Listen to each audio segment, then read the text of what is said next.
Cet exercice va permettre de nous familiariser avec le logiciel Word 2010. À quoi sert Word? En réalité, Word constitue un traitement de texte. Alors, qu'entend-on par traitement de texte? C'est le fait de pouvoir taper du texte, de le mettre en forme, et éventuellement de l'imprimer ou de l'envoyer, par exemple, par mail. Alors, quel type de document est traité par Word? Tout type de document écrit, par exemple, des lettres, des travaux scolaires, des CV, ou encore, par exemple, des contrats. Bien entendu, d'autres traitements de texte existent. Par exemple, vous avez OpenOffice qui est gratuit, eWork si vous travaillez sur Mac et Google Docs sur Internet.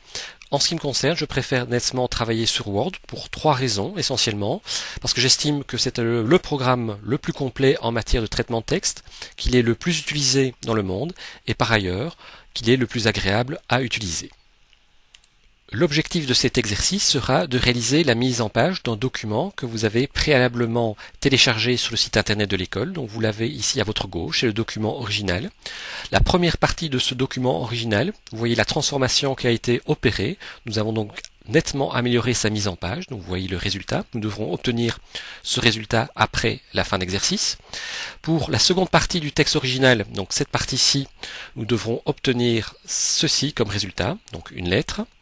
Par ailleurs, nous créerons plutôt une page de garde et nous ajouterons une enveloppe. Voilà, l'introduction est terminée, donc je propose maintenant de commencer réellement l'exercice. Dans cette première étape, nous allons tout d'abord vérifier l'orthographe. En effet, certains mots sont soulignés soit en vert, soit en rouge. Cela signifie concrètement que le vérificateur orthographique de Word a détecté des fautes de grammaire ou d'orthographe. Prenons le premier mot souligné, à savoir culture.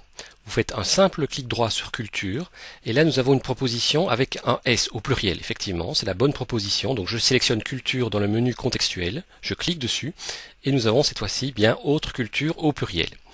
Je poursuis avec le deuxième souligné, personnel social. À première vue, il n'y a pas de faute d'orthographe, sauf que les règles de ponctuation sont précises. Une virgule doit être suivie automatiquement d'un blanc ou si vous préférez d'un espace. Alors nous allons avoir la vérification si vous faites un clic droit. En effet, Word propose un espace entre la virgule et le mot qui suit. Donc je clique sur cette première proposition, je poursuis, je fais un clic droit sur apprentissage et là je choisis évidemment apprentissage avec 2 S. Nous avons encore un problème ici, chrétienne, et là de nouveau un problème de ponctuation.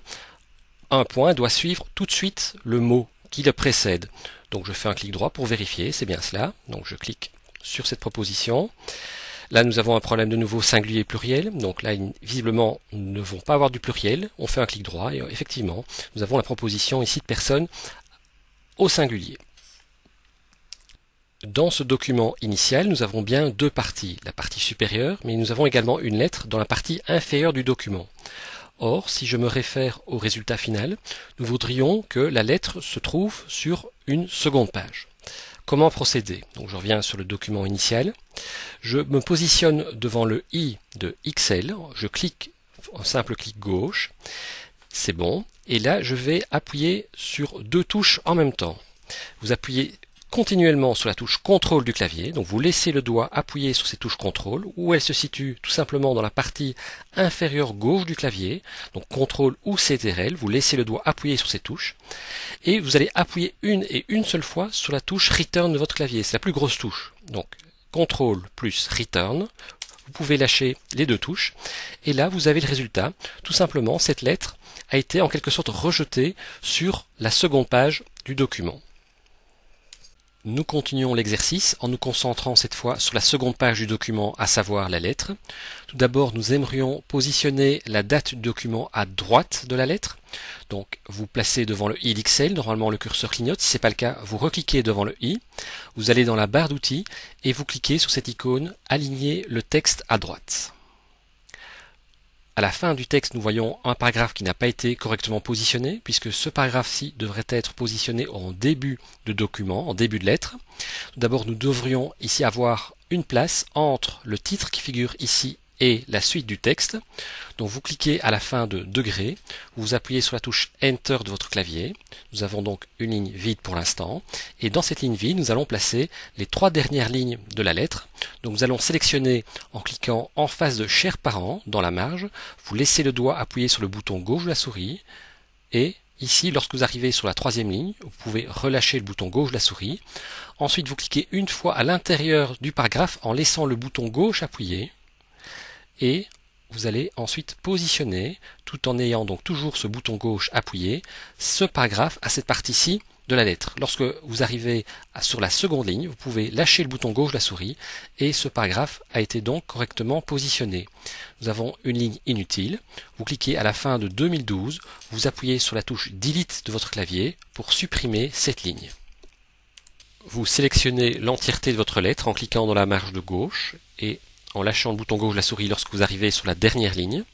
Nous allons changer la taille de police utilisée. Au lieu d'avoir du 10, qui est un peu petit, nous allons plutôt privilégier une police un peu plus grande, par exemple le 11, comme ceci.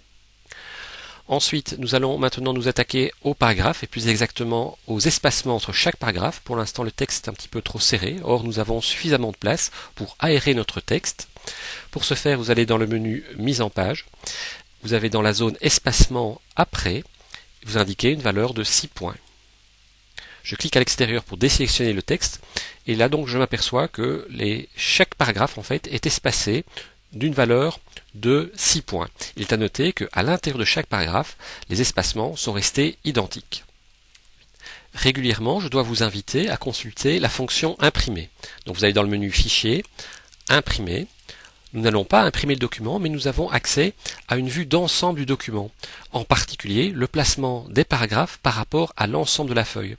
Cela nous donne, je dirais, comme indication le fait que ici, dans le cas précis, les paragraphes sont situés dans la partie supérieure de la feuille, donc ce n'est pas très équilibré. Nous devons continuer à améliorer donc sa mise en forme. Vous recliquez sur le menu Fichier, vous cliquez à la fin de la première ligne, donc après 2009, vous augmentez l'espacement à 60, donc vous sélectionnez et vous tapez 60 et vous appuyez sur Enter. Donc aussitôt vous remarquez l'espacement qui a été augmenté. Nous allons procéder de manière identique pour la ligne de titre. Donc vous sélectionnez degré, vous augmentez l'espacement. Vous pouvez également jouer ici avec les petites flèches. Donc là vous pouvez choisir par exemple un espacement de 54. Même chose au niveau de Chers parents, où là nous allons peut-être placer un espacement de 36. Ceci est provisoire, on pourra très bien par la suite augmenter ou diminuer tous ces espacements. Nous pouvons également jouer sur les marges. Donc vous avez des marges en haut, donc c'est la partie où on ne peut pas taper le texte normalement, donc délimité ici par cette zone grise foncée. Nous avons les marges du haut, les marges du bas, vous avez également les marges de gauche et les marges de droite. Alors ces valeurs pour l'instant sont de 2,5. Donc si je prends par exemple la marge du haut, nous avons ici la ligne qui sépare le blanc du gris qui correspond à 0, 1, 2, 2,5. Nous allons augmenter cette valeur. Comment? Eh bien, vous cliquez sur Marge, ensuite vous allez dans Marge personnalisée, et nous allons taper 3, aussi bien pour haut, bas, gauche que droite. Donc vous tapez 3, et puis vous cliquez sur OK. Le résultat ici, c'est que les marges ont augmenté de taille, donc sont passées de 2,5 à 3, aussi bien en haut que sur la gauche ou sur la droite. Pour une question purement esthétique, il est peut-être intéressant d'aligner le texte à droite. Donc vous sélectionnez ces paragraphes-ci, en dehors du titre et de Chers parents. Et puis vous revenez sur le menu Accueil, et là vous sélectionnez cette 4e icône intitulée Justifier. Donc Justifier équivaut en fait à égaliser ici les paragraphes, pour que ce soit parfaitement droit. Si nous examinons d'un peu plus près les paragraphes, nous voyons bien que nous avons créé entre chaque paragraphe un espacement de 6 points. En revanche, l'interligne, qui je le rappelle est l'espacement entre chaque ligne d'un même paragraphe, n'a pas été modifié. Nous allons également modifier cette interligne. Donc vous sélectionnez l'ensemble du texte ici, nous sommes bien dans le menu Accueil, et là vous avez une icône qui se trouve ici. Vous cliquez dessus, intitulée Interligne, et là nous allons augmenter l'interligne et passer en interligne par exemple de 1,15.